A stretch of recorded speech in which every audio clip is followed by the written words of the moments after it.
property is called Springfield Estate.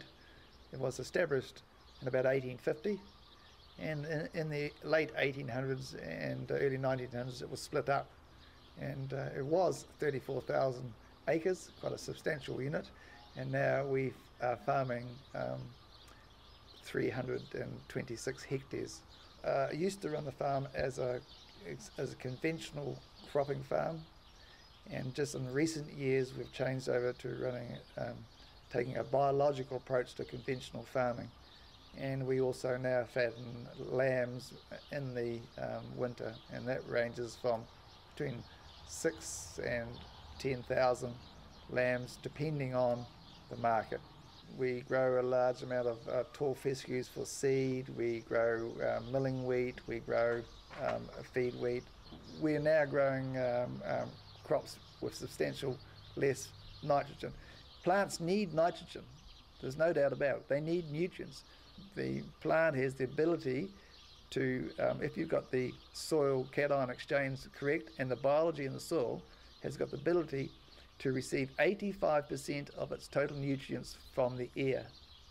It can receive all the nutrients from the air except calcium. We introduce carbon, humic acid, we put sugar on, we use fish hydroslate and things like that to encourage and stimulate the biology and breed it. We use considerable amount of fertiliser, but we look at the fertilisers that are beneficial to the soil and to the plant rather than harmful, and we avoid using urea because it's high salts and it's high nitrate, and it's also leaches.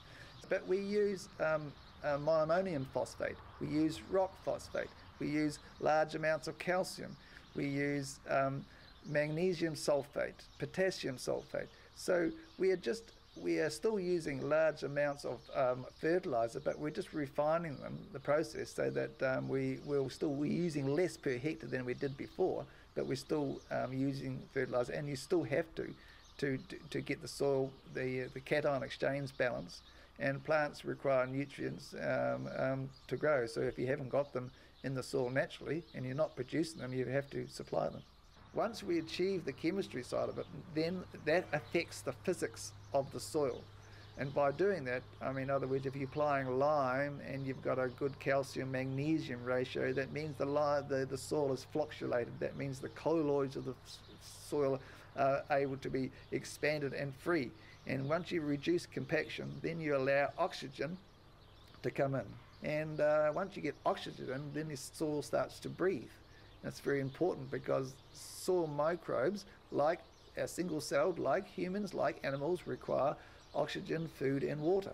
So that's what we're doing. So we use methods to improve that. So we're using plenty of calcium, we use all sorts available. We use gypsum, we use magnesium, calcium sulfate, calcium carbonate. I put compost on, I build my own compost. In recent years, I've been doing a lot of studying and a lot of in-depth studying into finding and soils and how they work, and microbes and plants and how they get their nutrients and how we do that. And to that end, I started going to conferences in the United States. There was doctors who are also soil scientists, who are also medical doctors. There was vets, and they all had a relationship with the soil.